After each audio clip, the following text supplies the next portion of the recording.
আসসালামু আলাইকুম প্রিয় দর্শক, আমি আমিনুল ইসলাম শান্ত আপনাদেরকে স্বাগত জানাচ্ছি আন্তর্জাতিক রাজনীতি বিষয়ক আলোচনা অনুষ্ঠানে। এই অনুষ্ঠানে আমরা আন্তর্জাতিক রাজনীতি, যুদ্ধ, শান্তি, কূটনীতি, পররাষ্ট্রনীতি প্রভৃতি প্রসঙ্গ নিয়ে আলোচনা করে থাকি। সুপ্রিয় দর্শক, আজকের আলোচনায় যে কথাটি আপনাদের সামনে উপস্থাপন করতে চাই সেটি হচ্ছে ইরানের এত শক্তির উৎস কী। প্রিয় দর্শক, আপনারা মাঝে মাঝেই লক্ষ্য করেন যে ইরান মার্কিন যুক্তরাষ্ট্র এবং ইসরায়েলকে সামরিকভাবে হুমকি দিয়ে থাকে। তার এই হুমকির পেছনে আসলে কি বিষয়টি কাজ করে?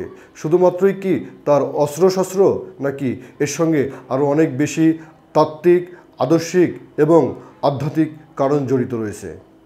সুপ্রিয় দর্শক, আমরা বলবো এই বিষয়গুলো ইরানের সঙ্গে ওতপ্রোতভাবে জড়িত। শুধুমাত্র বাস্তবভিত্তিক নয়, কতগুলো আদর্শিক, তাত্ত্বিক এবং দার্শনিক কারণ রয়েছে।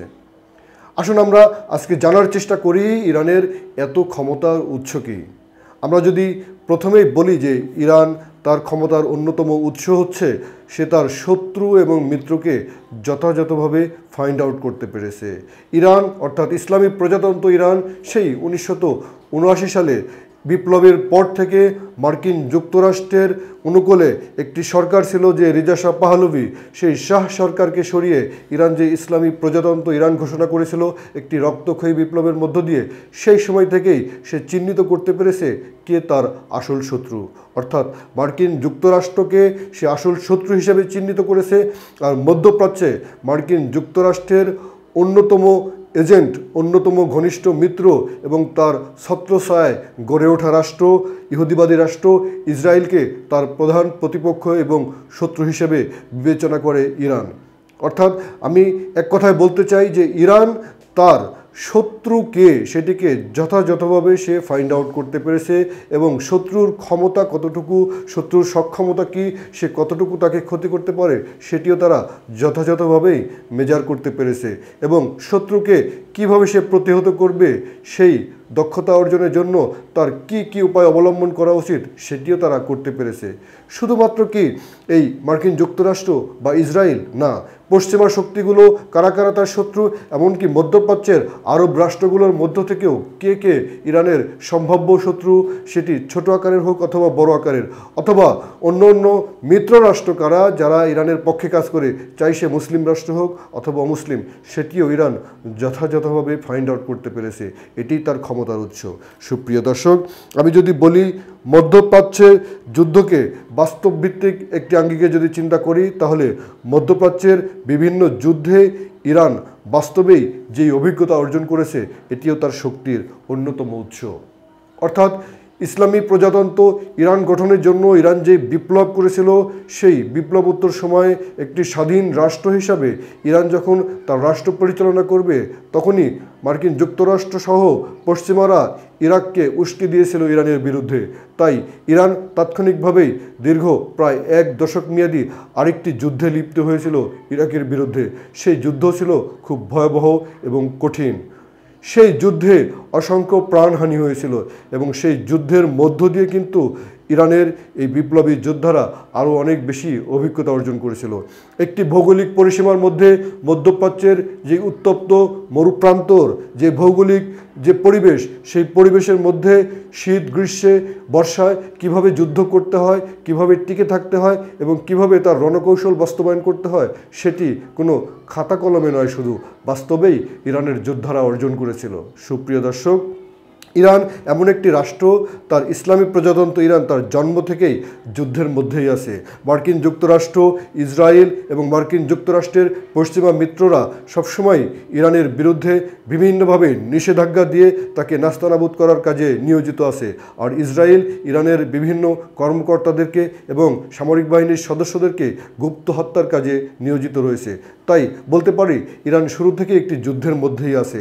সেই যুদ্ধে ইরান তার অভিজ্ঞতাকে এমনভাবে অর্জন করেছে, তার অভিজ্ঞতাকে আজকে পুরো মধ্যপ্রাচ্যে এমনভাবে ছড়িয়ে দিয়েছে, সেই অভিজ্ঞতা লব্ধ আজকে তার যে অর্জন, সেই অর্জনটাই হচ্ছে, অর্থাৎ অভিজ্ঞতার অর্জনটাই হচ্ছে, সেই অভিজ্ঞতা হচ্ছে যুদ্ধের অভিজ্ঞতা। অর্থাৎ যুদ্ধ করে করে যেই অভিজ্ঞতা ইরান অর্জন করেছে, মধ্যপ্রাচ্যের আর কোনো একটি আরব রাষ্ট্র সেটি অর্জন করতে পারেনি। অনেক আরব রাষ্ট্র পশ্চিমা দেশগুলোর কাছ থেকে অনেক দামি দামি অস্ত্র ক্রয় করেছে, কিন্তু অস্ত্র ক্রয় করলেই তো নয়, সেটি তো কেবল প্রদর্শনী নয়, সেটিকে বাস্তবে ব্যবহার করার দক্ষতা, রণকৌশল সেটি ইরানের যতটা রয়েছে আর কোনো মধ্যপ্রাচ্যের রাষ্ট্রের নেই।